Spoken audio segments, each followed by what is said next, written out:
those terms are used interchangeably. However, sometimes the meaning and nuance of those two terms are different.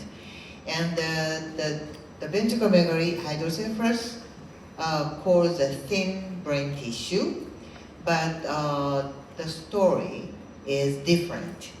Now, the many of the causal factors can be thought like this is a syndromic or a genesis of the corpus callosum and vascular anomaly and genetic cause and migration disorder or brain developmental delay or craniosynostosis and brain injury, tumor, cystic barrier, and interuterine trauma. And sometimes, that it might be benign because of the big head. The father has a big head, and the fetus has a big head. Just that you can laughing, smiling, about that family. And sometimes temporarily enlarged ventricle, and enlarged ventricle at the 18 weeks of gestation. However, it disappeared. It is spontaneously. Sometimes spontaneous resolution can be seen.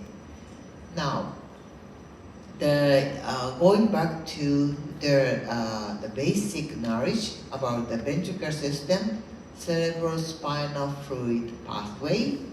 And first, this is a ventricle, and you can see the right brain and left brain. So the ventricle, two lateral ventricles are there. The one in right, one in left. And then in the ventricles, the big choroid plexus there, and choroid plexus produce the water, the CSF, cerebrospinal fluid.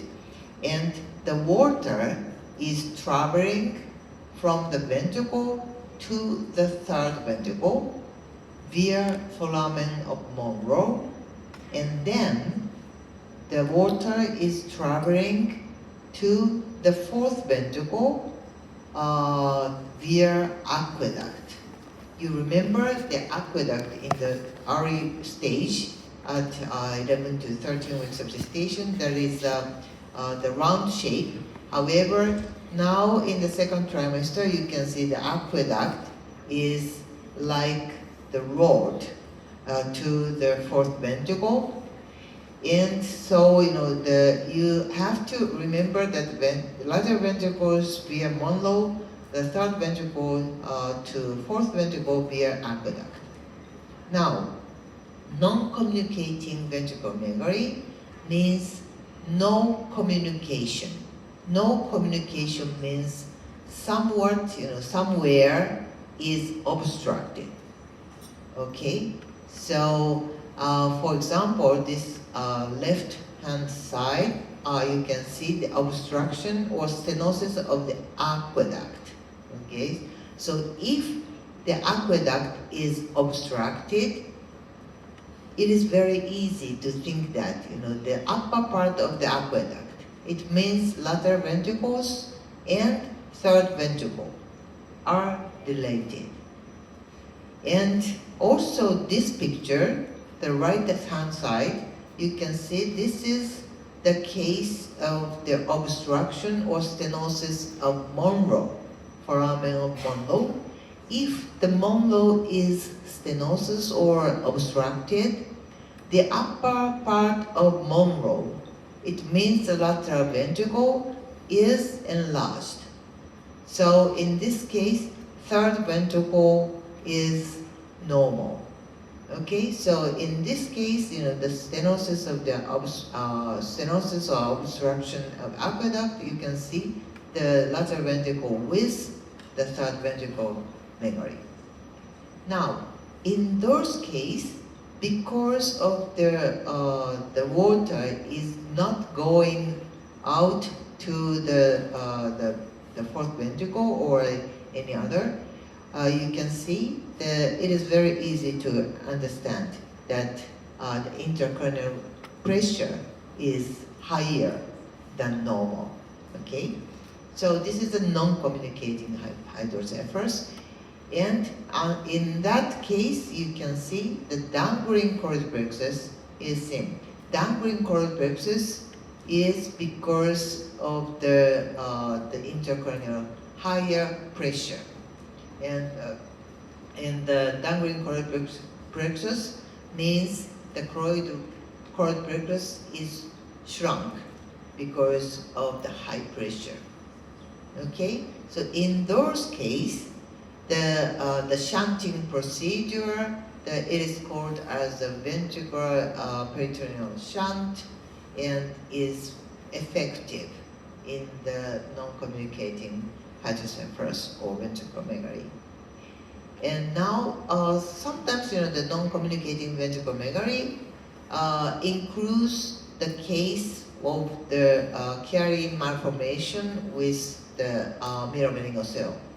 The mirror meningocele here, and then the herniation of the cerebral tonsils and fourth ventricle there, and then the very narrow, the stenosis or obstruction of the fourth ventricle, or somewhat the aqueduct is very, very narrow, and therefore the upper part of the ventriculomegaly occurs. However, because of the negative pressure, because of the herniation downwards, it is like this. The ventriculomegaly, the shape of the ventricles is like the triangle or angular shape, like this. As I mentioned earlier. And in contrast, communicating ventriculomegaly, sometimes the agenesis of the corpus callosum, Professor Nguyen already told about some of the agenesis of the corpus callosum cases, but this is a typical enlargement of the ventriculomegaly.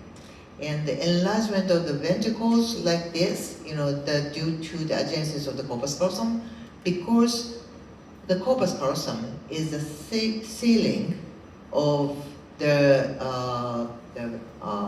lateral ventricle, in between the lateral the ventricles, and then so the shape of the lateral ventricles are changing into the corpocephalic pattern of the lateral ventricles like this. And then, in the agenesis of the corpus callosum, usually in the Monroe and the aqueduct, they are normal. They seem to be normal.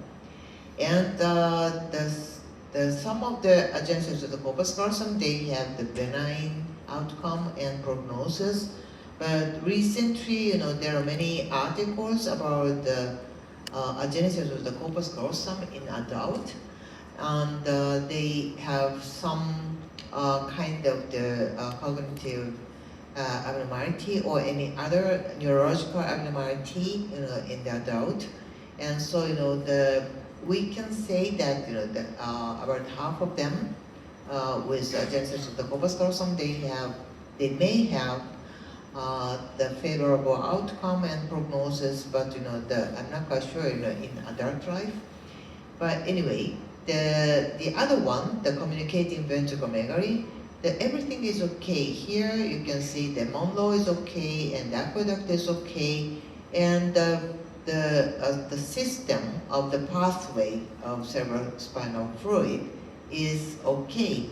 However, thin the brain parenchyma, because of the delayed development of the brain. Okay, so in this case, most probably theoretically, intracranial pressure is normal, not higher like non-communicating hydrocephalus. And in those cases, RE brain shape remains. It means, RE brain, they have the big ventricle with big choroid plexus like this, And in the several weeks later, they still have the big ventricle, the big ratio, the large ratio of the ventricular occupying ratio because of the developmental delay of the brain. Now, for example, here this is a normal shape at 21 weeks of gestation in the coronal section, and this is my drawing at 21 weeks of gestation. However, this brain, oh my gosh, that the brain parenchyma is very, very thin. However, this baby has a normal BPD, and then here you can see there's the large portion outside of the brain. It includes the subarachnoid space and also subdural area. And then here you can see it seems to be okay, that corpus callosum is okay. However, this baby has a ventriculomegaly, but here you can see no dangling choroid plexus. So this is the communicating hydrocephalus because of the disruptive brain damage. This case also, that in this case, this is a monoclonic twins, post SIUD.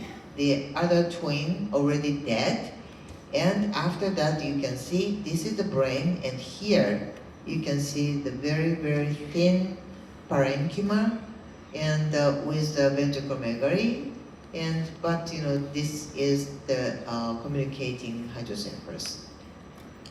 And this case, this is a very, very old case. This case is already 24 years old now, with a very severe handicap. And this case, at 27 weeks of gestation, therefore this is 25 years ago, this image was taken by me, 25 years ago. And 27 weeks of gestation, you can see the many black area here inside of the hyperechoic part, and also the septum pellucidity is very big, and I'm not quite sure the reason of the bigness of the septum pellucidity.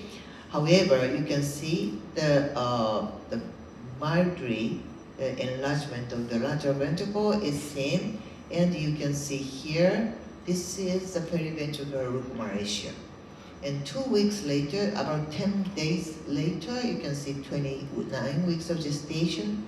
You can see the widespread type of the PVL, periventricular rugma ratio is seen.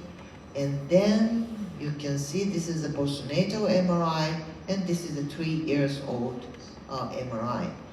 And here you can see the most of the brain tissue has been gone. Okay, so this is a very severe handicap, because of the PVL, and this is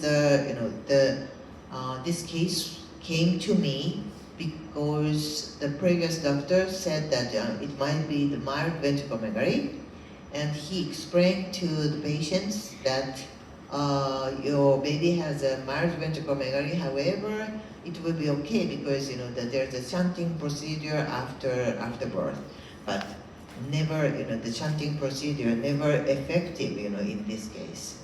You understand, right? Now I told you the non-communicating ventriculomegaly and the communicating ventriculomegaly, but sometimes we cannot divide into two in those the cases.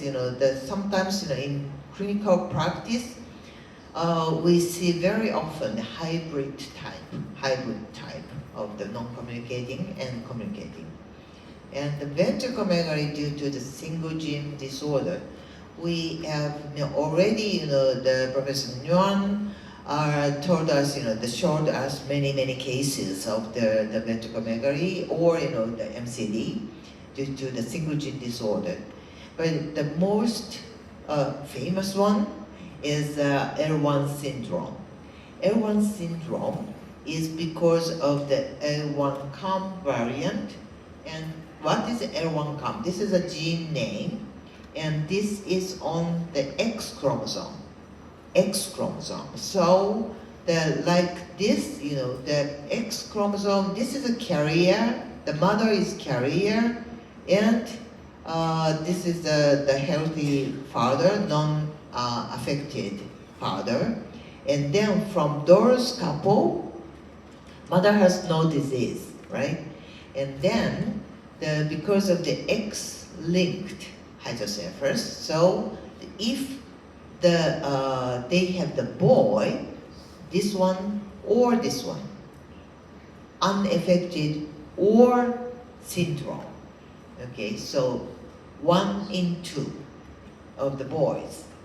And in contrast, if they have the girl is the no carrier or carrier. So both of them has no syndrome. So this is the in total 25% of the chance having the syndrome. However, if you think if it is a boy, 50% of the boys they have the syndrome. The other one is completely normal and without any variant. And the L1 syndrome has 3 features. One is the hydrocephalus. The second one is the partial agenesis of the corpus callosum. And the third one is adducted thumb. And here you can see I will show you 3 cases of L1 syndrome. This one, the 27 weeks of gestation, hydrocephalus like this, and then here you can see this is a very, very tiny corpus callosum.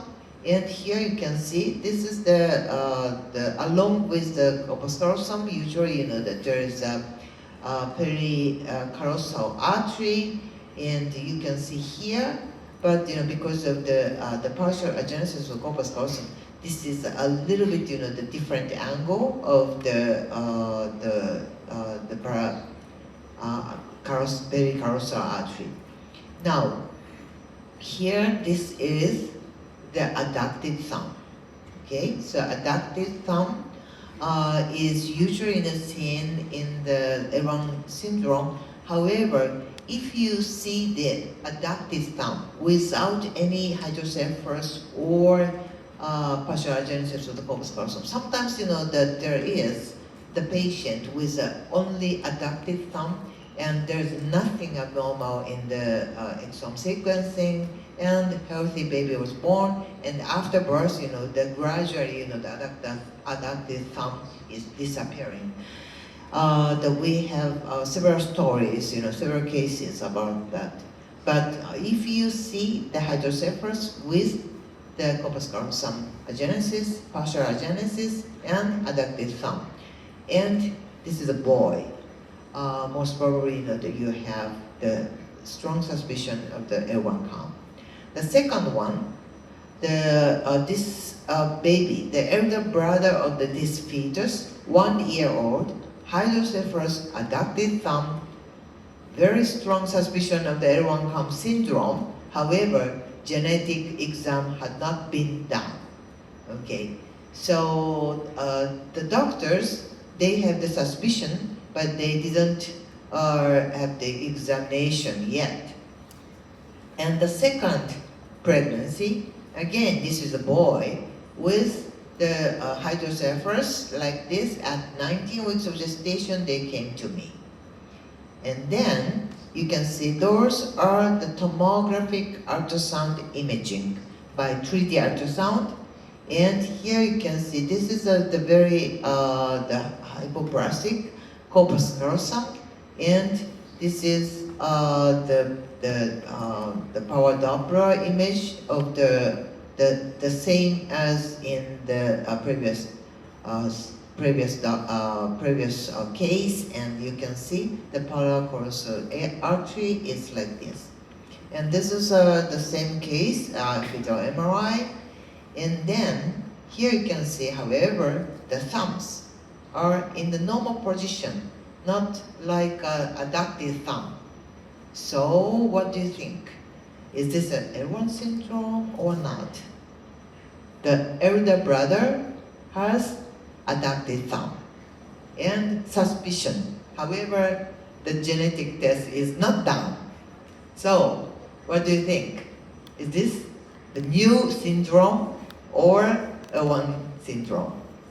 We did exome with the elder brother and this fetus and mother and father. And then they have the L1 syndrome. Okay, so sometimes, the L1 syndrome has without adducted thumb. Sometimes, therefore, if you see boy, hydrocephalus, a genesis of the corpus callosum, and, however, no adducted thumb. Oh, this is not the L1 syndrome. Don't think about that. There is an exception always in any syndrome, okay? Now, the case number 3. The pregnant history, the first son is normal, and second son is also normal, okay? The couple had the 2 boys, and the 2 boys, both of them are very healthy. And the third one, suddenly, they have been said that your fetus has the ventriculomegaly at 21 weeks of gestation, 21 plus 1 day. In Japan, the termination of the pregnancy, the limitation is 21 plus 6. Oh my God, 5 days left. And then, anyway, this one, also, here, this is the ventriculomegaly with the dangling chordoplexus. It might be non-communicating hydrocephalus, right? Here you can see this is very, very, the small portion of the corpus callosum. So this might be the partial agenesis of the corpus callosum. Now, okay. This is the MRI, almost the same are the findings as in the ultrasound. Now, this fetus has adducted thumb. How do you think? 2 boys healthy, and the third one suddenly, is that the L1 syndrome or not? Most probably it seems to be L1, right? And then we examine the fetus and mother father, and then the fetus has the L1 syndrome. However, this is de novo. Mother has no variant. So usually it is said that mother has a variant and she is carrier, and fetus has a disease.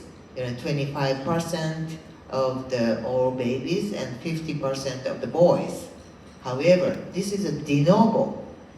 So most probably, if this mother has a 4th boy, most probably it will be okay, right? You can say that.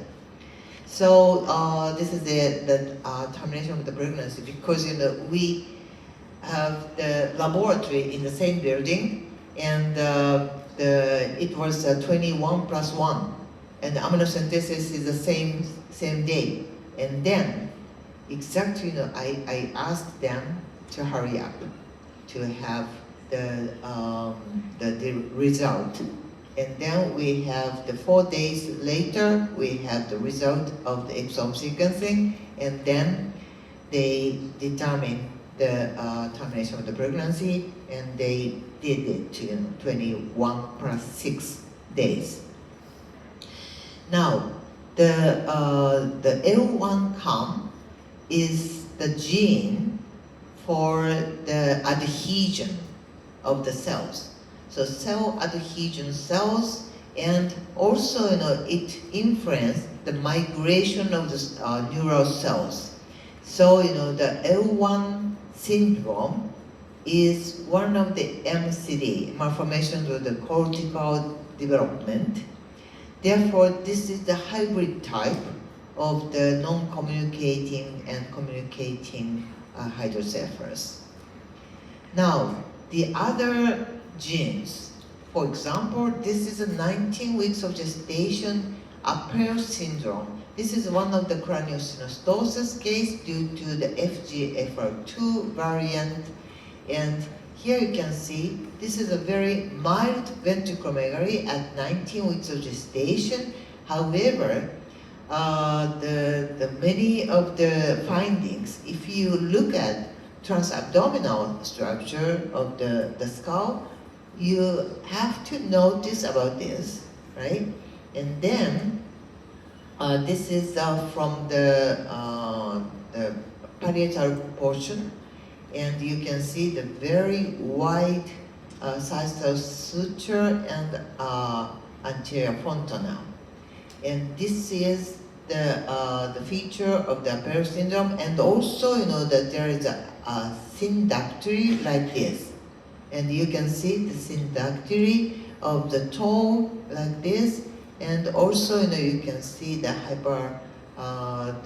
hypertrophic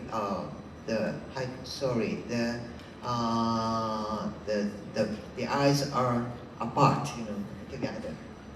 And then this is 20 weeks, the FBOX2 variant.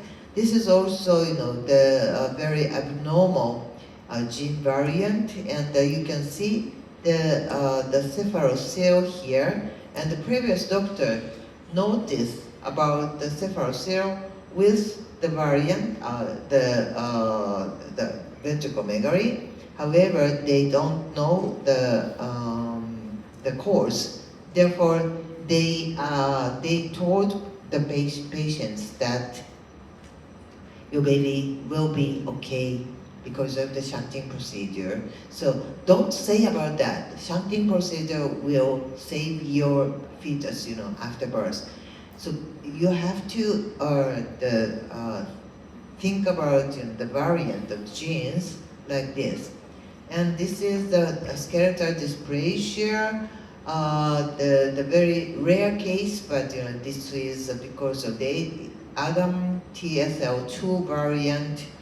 And this is the baby, this is a familial, so they have the 25% chance of having the next one, because that they have the previous one already terminated because of the unknown cause at that time.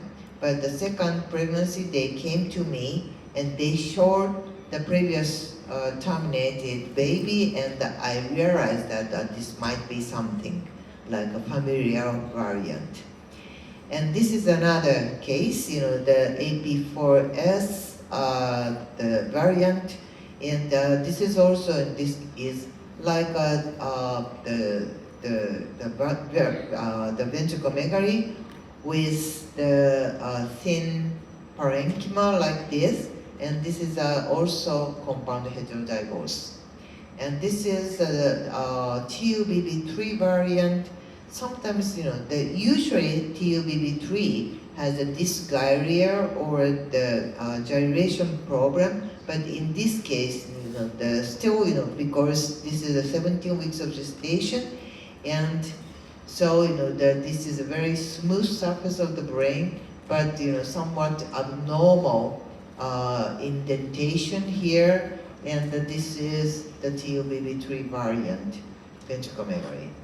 And this is the FGFR3 case, FGFR3, I already talked about the FGFR3 variant in the first trimester, but you can see that this case also has the ventriculomegaly. And this is the collagen 4A1 variant at 29 weeks of gestation. Collagen 4, sometimes collagen 4 alpha 1 or alpha 2, they causes the multi-place, the many places, hemorrhage inside the brain. And here you can see this is the hemorrhage here, here, here, and this is the after hemorrhage. The brain tissue disappeared like this. So the many things like this, you can say that schizencephaly, However, this is because of the hemorrhage. Hemorrhage first and schizencephaly second. So the secondary hydrocephalus with schizencephaly. And here, this is the 18 weeks of gestation. Already, I showed this, the Cadorhain 2 variant with the ventriculomegaly. And this is a very rare case of the PPP 2 alpha 1, 2 R 1 alpha. And this variant was not same, at that time.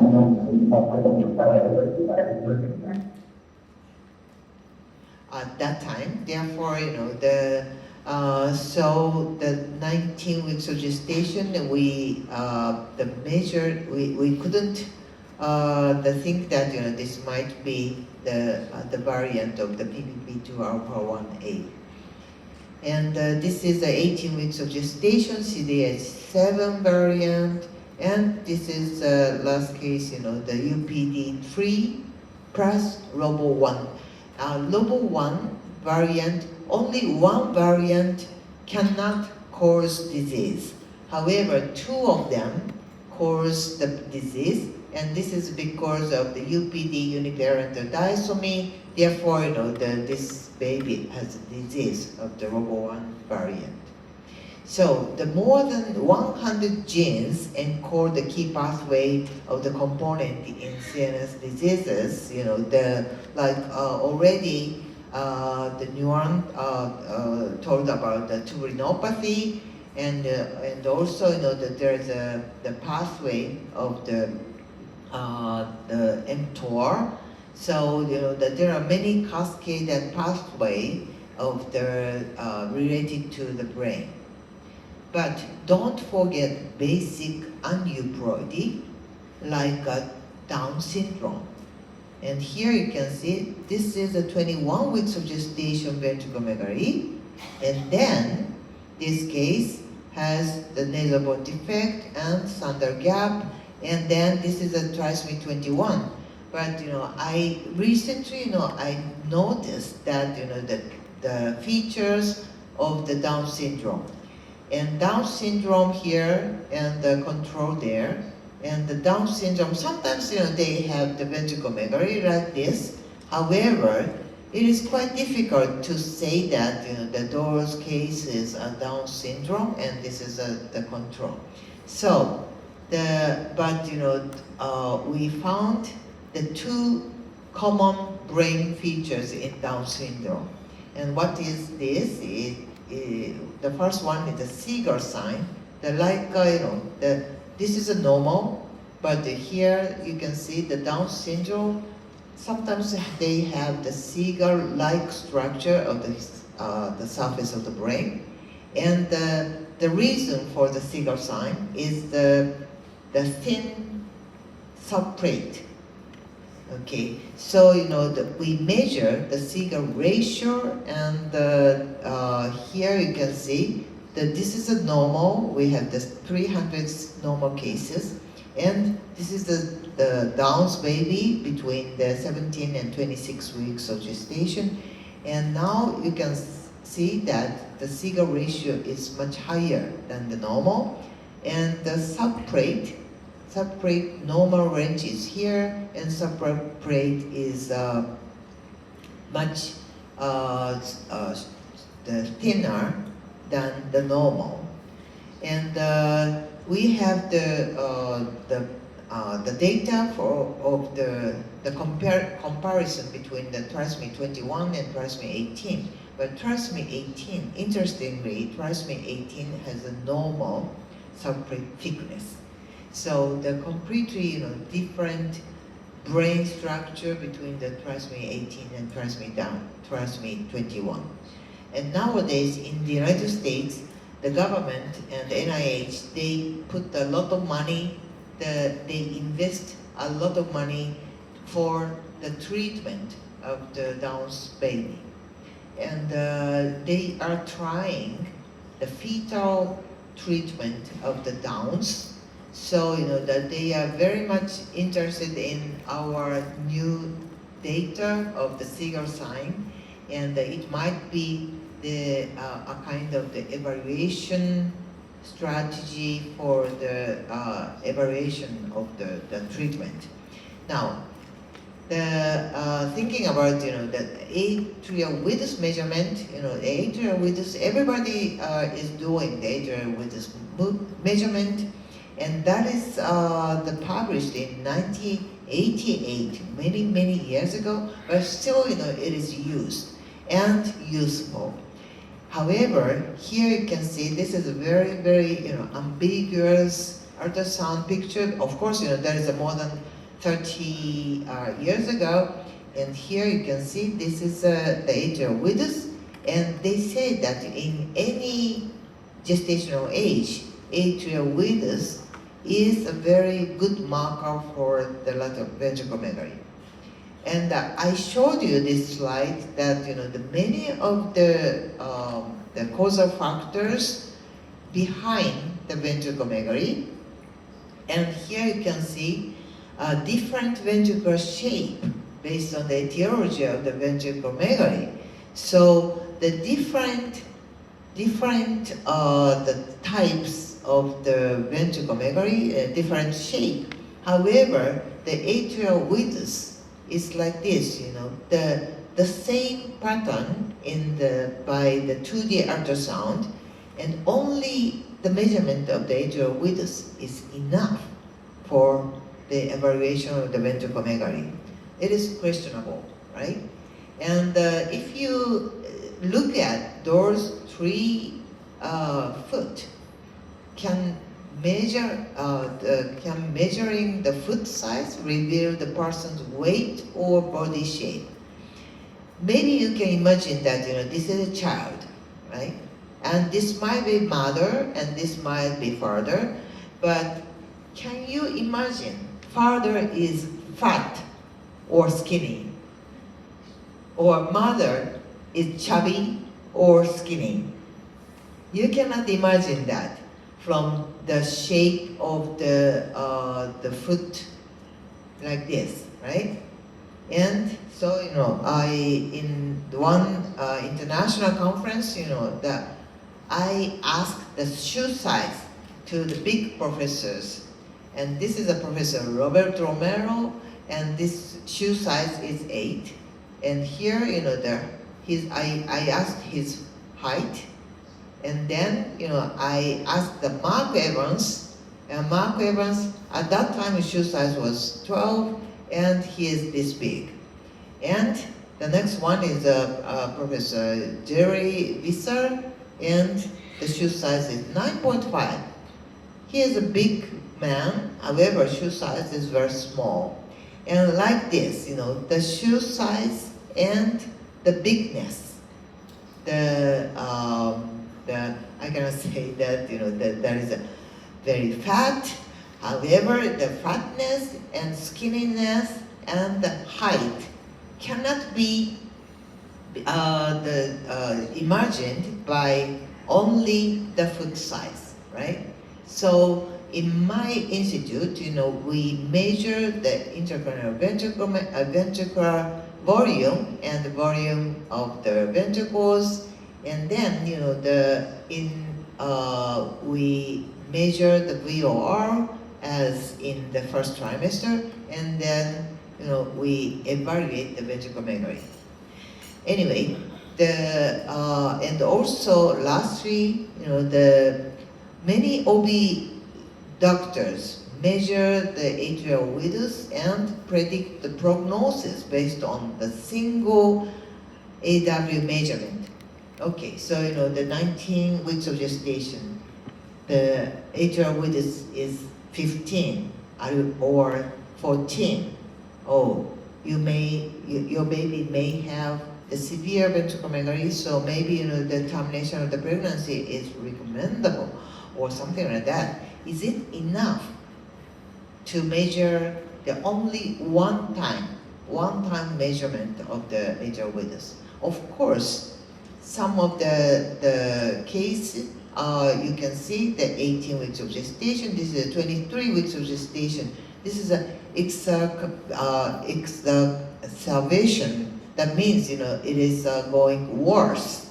Okay, so sometimes, that you can see this kind of case. However, we can have the spontaneous resolution of the ventriculomegaly case. For example, this case, at 19 weeks of gestation, atrial width was 14.4 and 13.2 millimeter in the right and left. And then we measured every week of this. And of course, we did, at that time there was no exome sequencing. However, we did the chromosomal analysis, and then here you can see the 19 weeks, 20 weeks, and 21 weeks of gestation. It is better and better, right?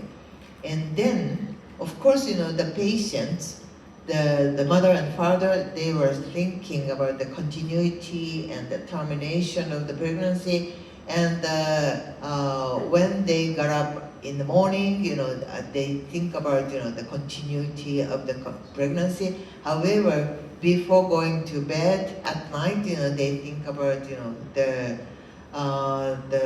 termination of the pregnancy, like that. Every day, that they are going back and forth.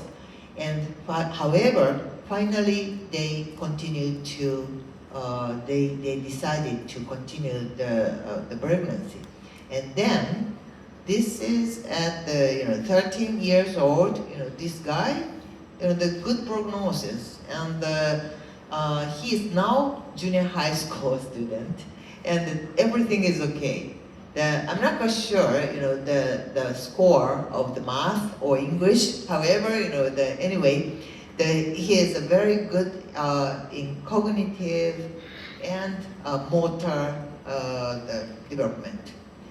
Now, this case, 20 weeks of gestation, atrial width is 14.7 millimeter and 15.1. I think maybe most of you are thinking about, this might be the very severe hydrocephalus, and the outcome and prognosis is bad, right? However, here you can see this is going to be better and better, and finally, that this is normalizing, and this is a spontaneous resolution, and 5 years old good prognosis, no nothing, the pathologic or no worse the neurological development. So you put put those cases in your mind, and then you have to look at the baby's brain, in the serial scan. And this is the summary of my lecture, that the various causal factors behind the hydrocephalus or enlarged ventricle, and also the many of the brain abnormality. And the genetic test is must. If I saw a nuance lecture, maybe the many of the places, many of the hospitals, you are doing the exome sequencing. However, not like that, right? In Japan also, in my place, that we do most of the cases exome sequencing, and recently, the whole exome sequencing. However, in no countries with many hospitals can do that, right? So the very special place can do that. However, if you look at those the images, those cases, shown by me, and also the Dr. Nguyen, I think you have to think about the genetic test is must. And I also talk about the AW measurement. It is not enough, and you don't have to measure the volume all the time. However, you have to keep it your mind that the AW measurement is not enough. And also serial neurosonography scan is required. That you don't make a decision based on the one-time measurement of the atrial width. This is life, the fetal life.